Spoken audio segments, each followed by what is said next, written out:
ত্রিপুরা প্রদেশ Congress minority ডিপার্টমেন্টের গুরুত্বপূর্ণ বৈঠক অনুষ্ঠিত হয় বৃহস্পতিবার প্রদেশ কংগ্রেস ভবনে। এই বৈঠকে পৌরোহিত্য করেন প্রদেশ কংগ্রেস সভাপতি আশিস কুমার সাহা। তাছাড়া উপস্থিত ছিলেন বিধায়ক সুদীপ রায় বর্মন, মাইনরিটি ডিপার্টমেন্টের সভাপতি রুহুল আলম সহ অন্যান্যরা।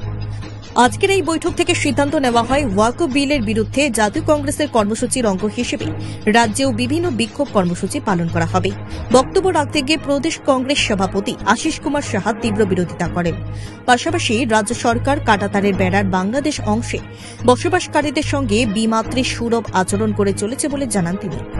মাত্র 249 টাকায় কম্পিউটার শিখুন। Global hitech computer center, Madhupur Madhyabazar. Offer চলবে 20 এপ্রিল পর্যন্ত। যোগাযোগ স্ক্রিনে দেওয়া নম্বরে। ঈদের আগে তাদের বিদ্যুৎ সংযোগ ছিন্ন করাই রাজ্য সরকারের তীব্র সমালোচনা ও বিরোধিতা করেন তিনি।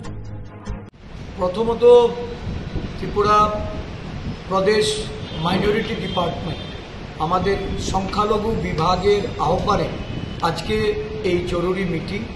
সারা রাজ্য থেকে আমাদের এই মাইনরিটি ডিপার্টমেন্টের যারা নেতৃত্বে আছেন তাদেরকে আজকে এখানে আমরা সমবেত করেছি।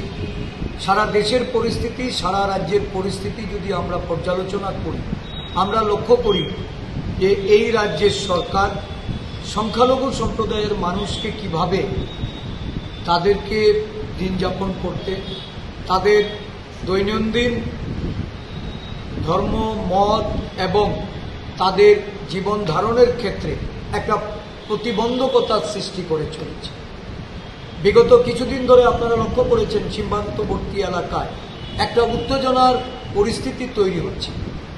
দেখা গেছে দীর্ঘদিন স্থায়ীভাবে বসবাসকারী জনগণ যারা সংখ্যালঘু মুসলিম সম্প্রদায়ের মানুষ, তাদের উপর অত্যাচার নামিয়ে নিয়ে এসেছে প্রশাসনিকভাবে।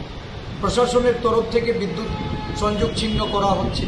বিভিন্ন জায়গায় যারা কাঁটাতারের বাইরে বসবাসকারী তাদেরকে যাতায়াতের ক্ষেত্রে প্রতিবন্ধকতা তৈরি করা হচ্ছে।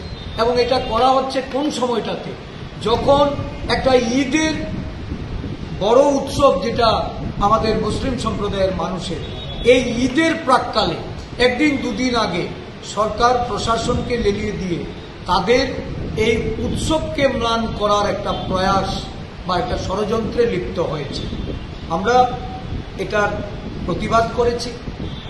আমরা মানবাধিকার কমিশনে গিয়েও এই বিষয়গুলি আমরা তুলে এটার বিহিত করার জন্য পদক্ষেপ নিতে বলেছি। মানবাধিকার কমিশন আশ্বস্ত করেছে প্রতিনিধি পাঠাবে।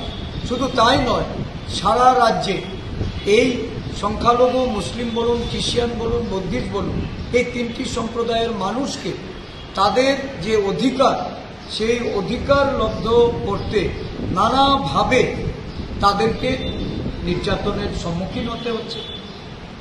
বর্তমানে তো সারা দেশের পরিস্থিতি আপনারা লক্ষ্য করছেন যে ওয়াকফ বিল সংসদে এনে কম্পিউটার শেখানো নিয়ে ভাবছেন? তাহলে আজই চলে আসুন অতি স্বল্প খরচে মধুপুর মধ্যবাজার স্থিত গ্লোবাল হাইটেক কম্পিউটার সেন্টারে, যেখানে অভিজ্ঞ শিক্ষক শিক্ষিকা দ্বারা এবং সম্পূর্ণ নতুন আপডেট ভার্সনে কম্পিউটার শেখানো হয়ে থাকে। কম্পিউটার শেখানোর পর কেন্দ্র সরকারের নিয়ন্ত্রণাধীন উন্নত মানের সার্টিফিকেট ছাত্রছাত্রীদের হাতে তুলে দেওয়া হয়। ছাত্রছাত্রীদের ভর্তির ক্ষেত্রে রেজিস্ট্রেশন ফি সম্পূর্ণ বিনামূল্যে, পাশাপাশি রয়েছে আকর্ষণীয় ডিসকাউন্টও। এছাড়া ছাত্রছাত্রীদের সুবিধার্থে ইন্টারনেট চালানোর জন্য ওয়াইফাই সম্পূর্ণ বিনামূল্যে। পাশাপাশি বছরের শেষে ছাত্রছাত্রীদের শিক্ষামূলক ভ্রমণ অর্থাৎ পিকনিকের সুব্যবস্থাও রয়েছে। তাছাড়া রয়েছে সেন্টারের বর্ষপূর্তি উপলক্ষে ছাত্রছাত্রীদেরকে নিয়ে বিভিন্ন বিনোদনমূলক অনুষ্ঠান। পাশাপাশি রয়েছে আরও বিভিন্ন সুযোগ সুবিধা। তাই আর দেরি না করে আজই চলে আসুন মধুপুর মধ্যবাজার স্থিত নিউজ ত্রিপুরা 24 অফিসের পাশে গ্লোবাল হাইটেক কম্পিউটার সেন্টারে। তবে অফার সীমিত। যোগাযোগ নম্বর রয়েছে 8414061456 এবং 9774759706। ধন্যবাদ। Bureau report, news Tripura 24।